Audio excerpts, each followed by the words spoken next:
आज सुदर्शन एक्सक्लूसिव में हम दिखाएंगे जिहादी कट्टरपंथियों की कट्टरता की पराकाष्ठा।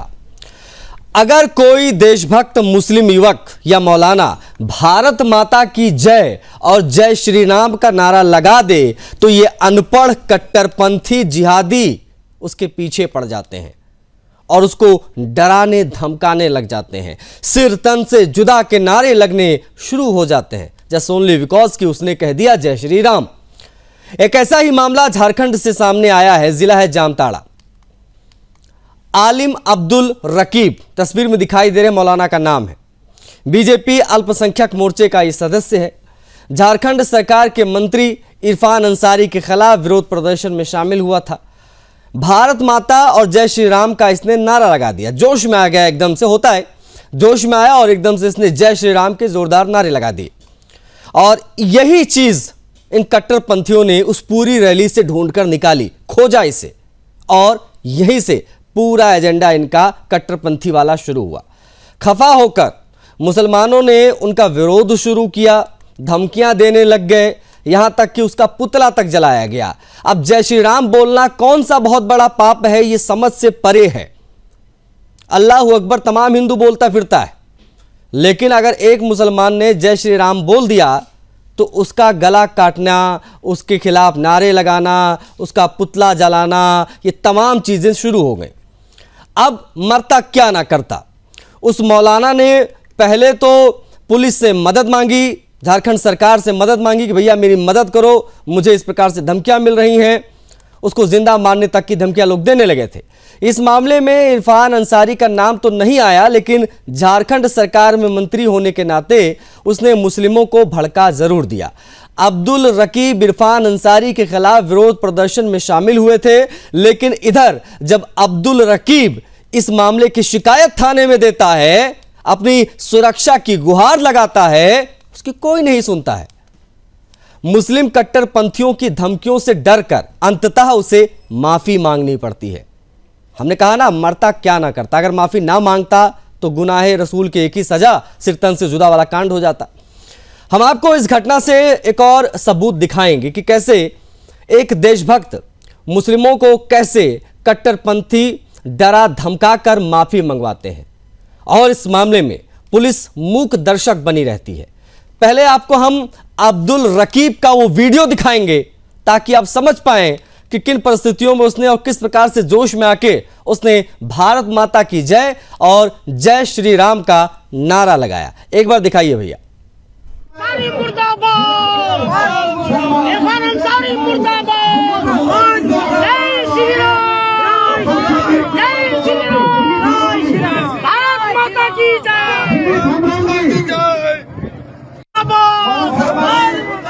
इरफान अंसारी मुर्दाबाद, इरफान अंसारी मुर्दाबाद, जय श्री राम, जय श्री राम, भारत माता की जय लगाए, मतलब इसने जय श्री राम का नारा लगाया और यहीं से वो निशाने पर आया। अब आपको दिखाएंगे कि अपनी सुरक्षा के लिए पुलिस को शिकायत पत्र भी इसने दिया, लेकिन कुछ नहीं हुआ।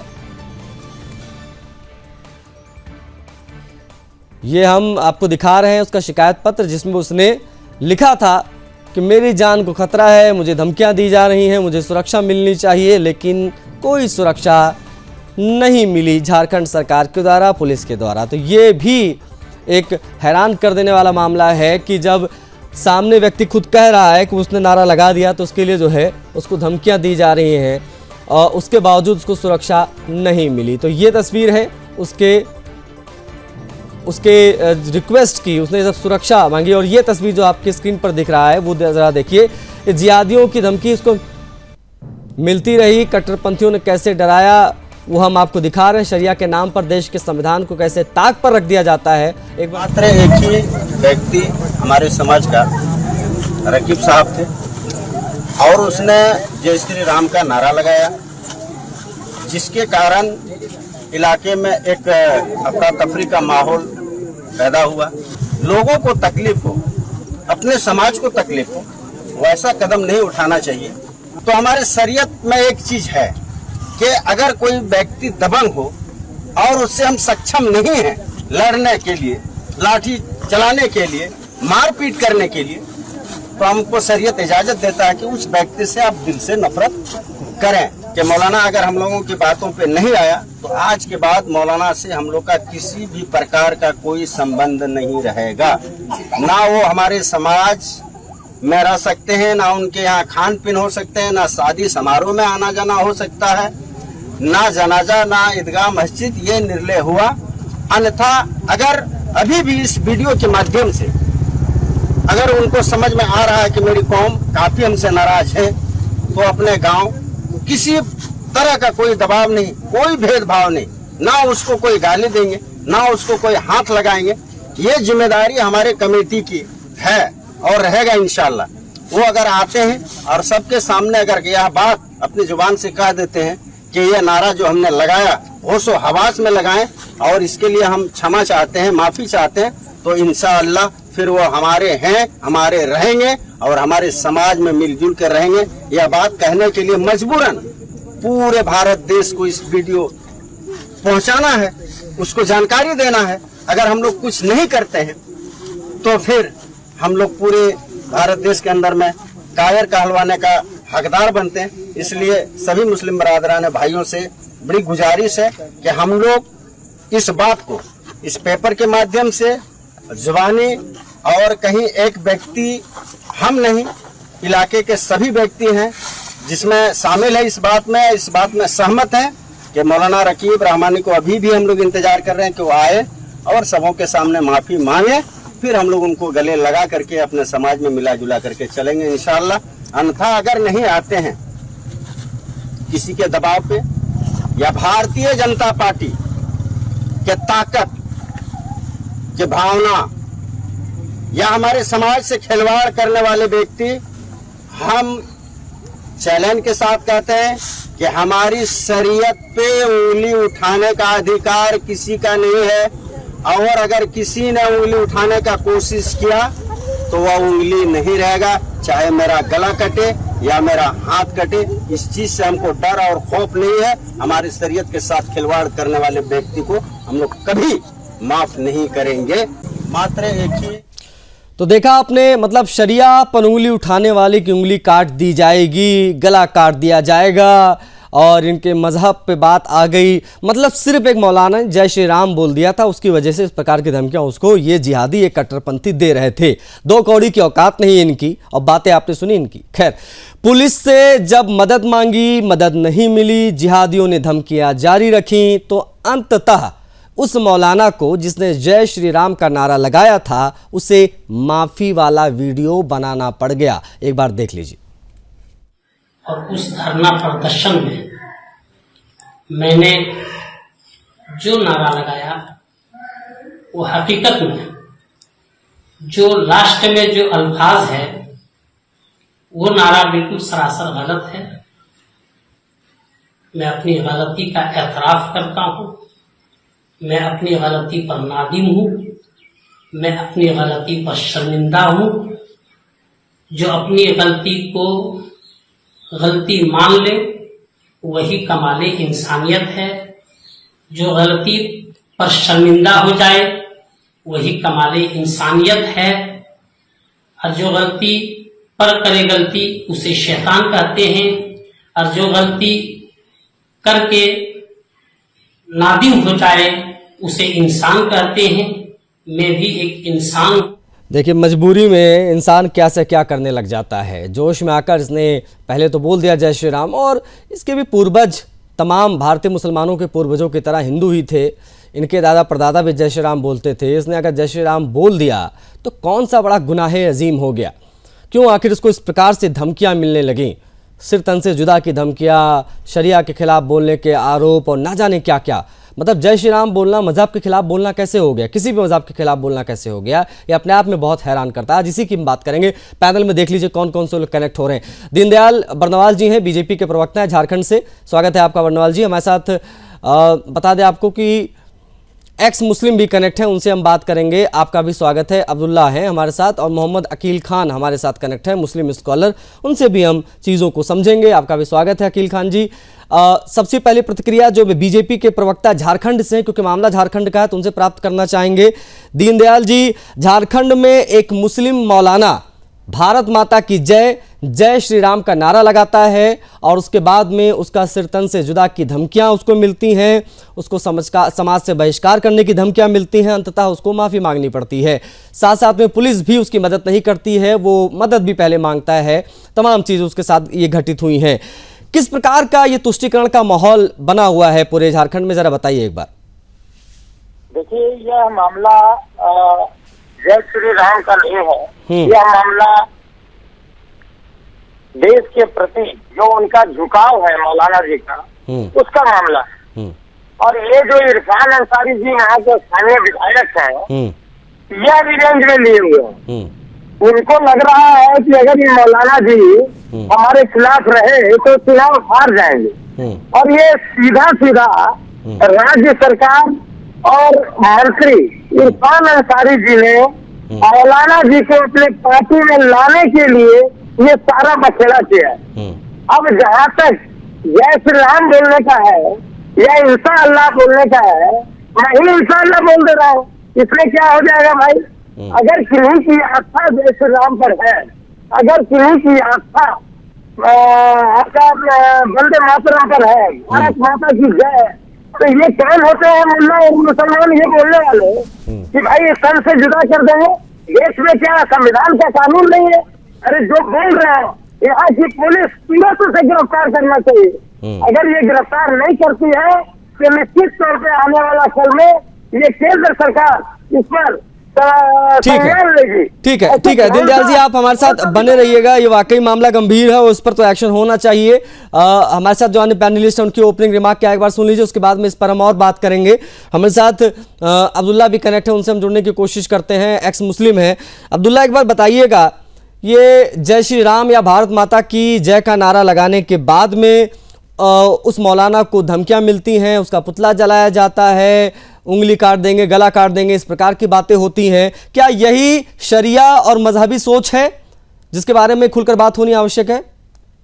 हाँ जी, मेरी आवाज आ रही है? जी, आपकी आवाज आ रही है अब्दुल्ला जी। बिल्कुल सही बात की है। ऐसा ही है इस्लाम के अंदर। इस्लाम के अंदर ये कहा जाता है, सूरह तौबा की आयत नंबर 23 वो क्लियर कहती है। क्या कहती है? मैं आपको पढ़कर सुना देता हूँ क्या लिखा हुआ इस आयत के अंदर। उस आयत के अंदर लिखा हुआ है, ए अहले ईमान, अगर तुम्हारे माँ बाप हो, बहन भाइयों ईमान के मुकाबिल कुफर को पसंद करें तो इनसे दोस्ती ना रखो, और जो इनसे दोस्ती रखेंगे वो जालिम है। ये सूरह तौबा की 23 कह रही है, यानी कुफर को पसंद कोई करता है तो। अब इन भाई ने जो कहा है जय श्री राम, इस्लाम में दूसरों के खुदाओं के लिए बिल्कुल भी जगह नहीं है।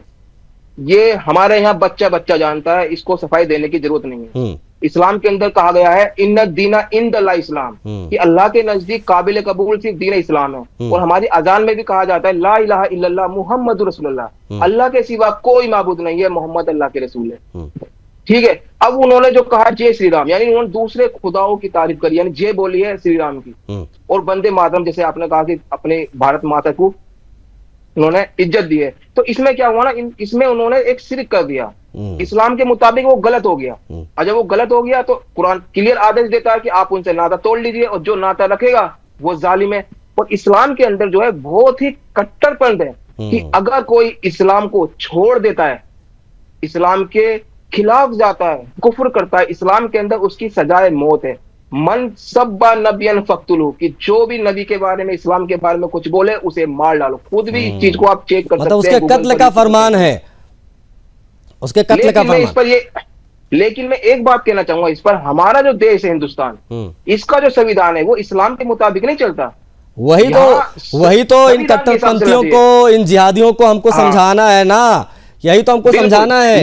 ये संविधान का अपने कन्वीनियंस के तौर पे इस्तेमाल नहीं करेंगे। जहां फायदा लेना वहां संविधान, और जहां पर इस प्रकार की कोई बात है वहां शरिया। ये शरिया परिया नहीं चलेगा यहाँ पे, ये शरिया सुरिया नहीं मानते कुछ भी। हमारा देश संविधान है, संविधान को मानता है, संविधान से चलेगा। और ये बिल्कुल हाँ, और इसी पर हम आज बात करेंगे। हमारे साथ अकील खान भी हैं, मुस्लिम स्कॉलर हैं, वो भी इस पर बेहतर अपनी प्रतिक्रिया रख पाएंगे। अकील जी, ये क्या था एग्जैक्टली ये जो मौलाना ने नारा लगाया जय श्री राम का, ये इस्लाम के हिसाब से क्या है? ये गुनाह कबीरा है या गुनाह सगीरा है? अब आपसे ज्यादा बेहतर तो कोई जान ही नहीं सकता। भाई आप बताइए, इस्लाम मामलों के जानकार हैं आप। आपसे बेहतर तो कोई जान ही नहीं सकता। एक वो बैठाले हो, एक से मुस्लिम, इससे बेहतर कोई नहीं जान सकता है। उसने तो भैया आयत वैत सब पढ़ के बता दी, अब आप बताओ। हाँ, मैं आशीष भाई क्या बता दूं? ये गुनाह कबीरा है कि सगीरा है, ये बताइए सर। चलो, आलिमा साहब के पास वो आलिम बैठा हुआ है, हाँ, एक मुस्लिम आलिम बैठे, आप आलिम हो, इस्लाम के इतने बड़े विद्वान जानकार बैठे हो, तो मुझे कहने मैं तो इतनी बात अल्हम्दुलिल्लाह अकील खान जी, अल्हम्दुलिल्लाह, बिल्कुल बिल्कुल बिल्कुल, अल्हम्दुलिल्लाह। हाँ बस खुश हो गए ना, खुश हो गए ना, बस बस बस खुश रहिए आप। हाँ, मैं इतनी बात आशीष भाई कहना चाह रहा हूँ हाँ, कि लकुम दीनकुम, हाँ, लकुम दीनकुम, तेरा दीन तुझे मुबारक, मेरा दीन मुझे मुबारक। ठीक। आप जिस धर्म को मानते हो आप शौक से मानो, ये हमारा संविधान कहता है, ये आपके लिए है वही मेरे लिए है। ठीक है। आप जिन मौलाना के रांची की बात कह रहे हैं, ये भारतीय जनता पार्टी के किसी पद पे बिल्कुल बिल्कुल अल्पसंख्यक मोर्चा का सदस्य है, अल्पसंख्यक मोर्चा का भारतीय जनता पार्टी के सदस्य है, पसमानदा बोर्ड में भी। ये भारतीय जनता पार्टी में अल्पसंख्यक मोर्चा के कोई पदाधिकारी जिम्मेदार ठीक है, ठीक है, आगे बताइए। ये वहां पहुंच करके नारे लगाए, जय श्री राम का नारा लगाना गुनाह अजीम कैसे हो गया? अकील जी बस मुझे इस पर आके बता दीजिए। और उसके खिलाफ बाकायदा ये 10 लोग, ये देखिए, ये जो दिख रहा है ना, ये कट्टरपंथी जो सारे बड़ी बड़ी दाढ़ी टोपी में, एक बिना दाढ़ी टोपी वाला भी जो है ज्ञान बांट रहा है, कह रहा है कि उंगली काट देंगे, गला काट देंगे, हम ये कर देंगे, हम वो कर देंगे। इतना डराया धमकाया गया उस मौलाना को अकील जी कि उसने पहले तो उसको पसमानदा बोर्ड में जिसमें वो था, कोई पदाधिकारी था, वहां से उसको इस्तीफा देना पड़ा। उसके बाद में उसने मदद मांगी, मदद नहीं मिली तो माफीनामा उसको वीडियो बनाना पड़ा कि भाई मुझसे बहुत बड़ी गलती हो गई।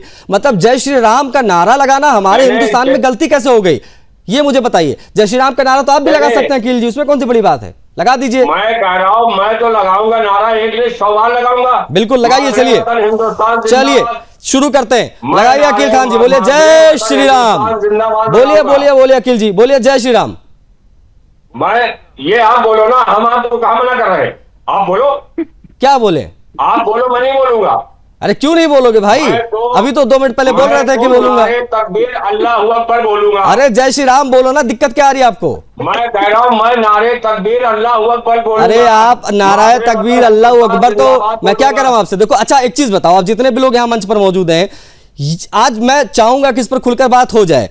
कांग्रेस पार्टी, आम आदमी पार्टी, समाजवादी पार्टी, या इस प्रकार के तमाम तथाकथित सेकुलर दल हैं अकील जी, जो आपके मस्जिदों में भी जाते हैं, अल्लाह अकबर भी खुलकर बोलते हैं, आपकी तरफ से जय श्री राम का नारा कम सुनाई देता है। तो मैं चाहूंगा थोड़ा बैलेंस कर लेते हैं, लेवल पे लेके आते हैं। आप भी बोलिए, चलिए आपका, मैं तो आपका स्वागत कर रहा हूं, आप बोलिए जय श्री राम। आपके पूर्वज भी हिंदू थे, आपके पूर्वज भी हिंदू थे, आप शक्ल और अकल से लगते तो नहीं है कि आप अरब से आए हैं, आप हैं यहीं के, तो आप बोलिए आपके पूर्वज भी हिंदू थे, तो ये गुनाह कैसे हो गया? ये तमाम मूर्ख हिंदू, वो तमाम मूर्ख जाहिल हिंदू जो भटके हुए हिंदू हैं, वो भी सुन ले और देख ले इस चर्चा को।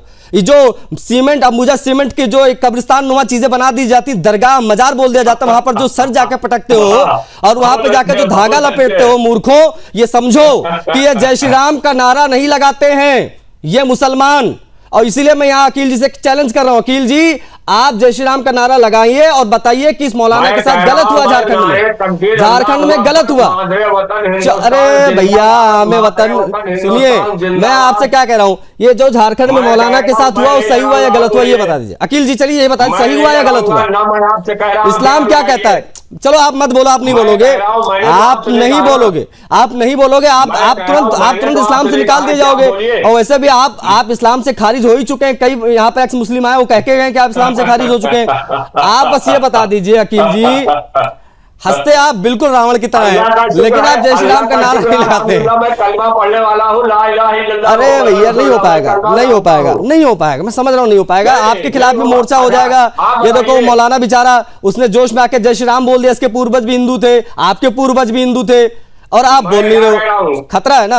अपनी खाली आप अगर अपने सवाल अपने आप जवाब दे लेते। चलिए अकील खान जी देखिए, अकील खान जी, आपके लिए एक एक्सक्लूसिव बयान हम सुनाने जा रहे हैं धर्मयोद्धा डॉक्टर सुरेश चाणक्य जी का। उन्होंने क्या कहा है इस पूरे मामले पे, एक बार सुन लीजिए, उसके बाद में यहीं से चर्चा को कंटिन्यू करेंगे। मौलाना ने जय श्री राम बोल दिया तो उसके पीछे इतना बड़ा बवाल खड़ा कर दिया। वो भाजपा का है, फिर भी बच नहीं पाया, उसको माफी मांगनी पड़ी। उसने कहा था केवल जय श्री राम, लेकिन एक मौलाना जय श्री राम कहता है तो उसको माफी मांगनी पड़ती है पुलिस सुरक्षा के बाद भी, मानो उसने कोई ईश निंदा जैसा अपराध कर दिया है और उसको झुकना पड़ता है। सोचिए, अगर कोई ऐसा मुसलमानों के बारे में बोलता है या मुसलमानों के आस्था के बारे में बोलता है तो हिंदू समाज ऐसी प्रतिक्रिया देता है क्या? तो फिर भी मुसलमानों को हम कट्टर नहीं कहें, उनके पॉलिटिकल लीडरशिप को, उनके मजहबी लीडरशिप को हम कट्टरपंथी ना कहे, यही आग्रह किया जाता है। मैं हिंदुस्तान की भोली भाली जनता को, खास करके हिंदुओं को, बार बार ऐसे घटनाओं को इसलिए बताना चाहता हूं क्योंकि जो भाईचारे का एक तरफा प्रेम आप अपनी तरफ से दिखा रहे हैं वो उधर से नहीं है। आप किस दुनिया में खोए हुए हैं? मौलाना ने कहा तो होना क्या चाहिए था? अगर सोचिए कि कोई हिंदू साधु बोल देता तो उसके चेले चपाटे, उसको मानने वाले सारे लोग उसी साधु के पीछे, उसके संत के पीछे, उसके गुरु के पीछे लग जाते और कहते थे कि उन्होंने सही कहा है, हम उनके साथ हैं। लेकिन यहाँ मौलाना की बीवी ने भी उसका साथ नहीं दिया, चेलों ने भी नहीं दिया, वह शागिर्द कहते हैं, उन्होंने भी नहीं दिया और कोई भी मौलाना का साथ नहीं रहा। ये हिंदू समाज के और मुस्लिम समाज के बीच का एक बड़ा अंतर है जिसे आज हमने समझकर अपने अंदर रेक्टिफिकेशन करने की जरूरत है। उधर तो कुछ सुधार होने की गुंजाइश नहीं है क्योंकि वर्ल्ड वाइड यही हो रहा है। तो इस घटना की सीख यही है। झारखंड में एक धर्मयोद्धा डॉक्टर सुरेश चाणक्य जी का बयान आपने सुना इस मौलाना वाले मामले पर, और ये बात सही भी है कहीं ना कहीं जो धर्मयोद्धा ने कहा, क्योंकि अगर ये मौलाना जय श्री राम का नारा ना देकर जय श्री राम बोलकर गाली दे देता या सनातन को गाली दे देता तो यही हमारे साथ, एक बार भैया दिखाई गेस्ट कौन कौन से हमारे साथ, अकील खान जो जुड़े हैं, ये पूरा all India Muslim personal law board और ना जाने कितने बड़े बड़े तमाम मौलाना और तमाम बड़े बड़े इनके अधिवक्ता ये पहुंच जाते, उसकी जमानत के लिए खड़े हो जाते एक साथ। लेकिन जस्ट ओनली बिकॉज किसने जय श्री राम बोल दिया तो उसके खिलाफ फतवा, उसका गला काटना और तमाम चीजें शुरू हो गई हैं। अकील खान जी अपनी बात रखिएगा, लेकिन मैं एक एक्स मुस्लिम से प्रतिक्रिया ले लूं, फिर मैं आपको अवसर दूंगा।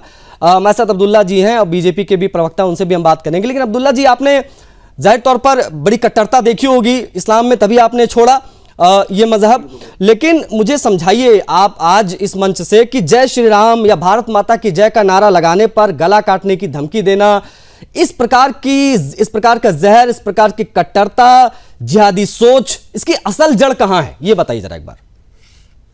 जी, इसकी असल जड़ जो है वो इस्लाम है और इस्लाम की किताब कुरान है और इस्लाम की किताब हदीस है। इनकी मेन जड़ है तालीम। हमारी इस्लाम की तालीम ही ये दी जाती है कि जैसे मैंने आपको पहले भी कहा था कि इस्लाम के अंदर दूसरे खुदाओं को एक्सेप्ट करने की जगह ही नहीं है, बिल्कुल नहीं है। इन्ना दीन इंदल्लाह इस्लाम, दीन सिर्फ अल्लाह का एक दीन इस्लाम है। और रही बात भाईचारे की, जैसे हमारे चौहान भाई ने भी भाईचारा किया था कि हमारे एक हिंदुस्तान के अंदर जो हमारे हिंदू भाई हैं उनके अंदर बहुत ही भाईचारा होता है। मैं खुद अपनी फील करी हुई चीज बताऊंगा कि मैं जब मुस्लिम था तो बिजनौर में एक इज्तिमा हुआ था बहुत बड़ा, तो वहां क्या हुआ था, जगह कम पड़ गई थी, तो हमारे हिंदू भाइयों ने मंदिर के अंदर जगह दी थी नमाज पढ़ने के लिए। उन्होंने अपनी मूर्ति पर कपड़ा डाल दिया था और हमने बाकायदा मस्जिद में नमाज अदा करी थी। बिल्कुल हकीकत है। लेकिन अगर हम इसका उल्टा करके अगर मान लीजिए कहीं हिंदुओं को जगह कम पड़ जाए, क्या हम उसे मस्जिद में पूजा करने के लिए जगह दे सकते हैं? बिल्कुल नहीं दे सकते, कभी भी नहीं दे सकते। मंदिर में नमाज पढ़ सकते हो आप, लेकिन मस्जिद में आप मूर्ति की पूजा नहीं कर सकते, पूजा नहीं कर सकते। तो ये भाईचारा ये तो कड़वा सत्य है, ये कड़वा सत्य है और अभी समझ में नहीं आता है। अकील खान जी भाई, वही कुरान आपने भी पढ़ा, वही कुरान अब्दुल्ला ने भी पढ़ा। अब्दुल्ला ने कट्टरता देखी और ये नफरत देखी, छोटी छोटी बात पे गला काटने की चीजें देखी, उन्होंने इस्लाम छोड़ दिया। आप बताइए, आपने कौन सी किताब पढ़ी जिसमें ये तमाम चीजें नहीं है? और क्या जो अब्दुल्ला ये तमाम सूरह तौबा की आयत और फलाना ढिमकाना बताते हैं वो फर्जी बताते हैं क्या? इनसे क्या इन भाई से, अकील भाई से अब्दुल्ला को एक मिनट अकील जी, हाँ अब्दुल्ला कुछ पूछ रहे थे आप, जल्दी से पूरी कर लीजिए बात। अकील भाई से पूछिए सूरह तौबा की आयत नंबर 123 पढ़कर इस मंच पर सुना दीजिए। नहीं आता है अकील जी को, ये सब नहीं आता है अकील जी, बस स्कॉलर ऐसे लिखते हैं टाइम पास के लिए, उनको आता नहीं है। अगर आता तो बता दीजिए। मैं पढ़ के बताता हूँ। नहीं अकील जी को पहले देख लेते हैं। अकील जी बताइए भाई, पढ़ के बताइए जो बता रहे हो, अगर आपको जानकारी हो तो गलत साबित कर दीजिए। तो मुसलमान है नहीं, ये मैं उस दिन भी आपसे कहा था, आज भी कह रहा हूँ, इसकी बात का मुझे कोई जवाब नहीं देना। ये तो आपको आता ही नहीं है कुछ, करने के लिए आप बैठाते हैं, आता ना जाता चुनाव चिन्ह चाहता है। अरे आप पढ़ के बताओ भाई, वो जो आयत बता रहे हो वो आयत बताओ आप। गलत वो आयत में क्या लिखा है बता दो सर आप हमको।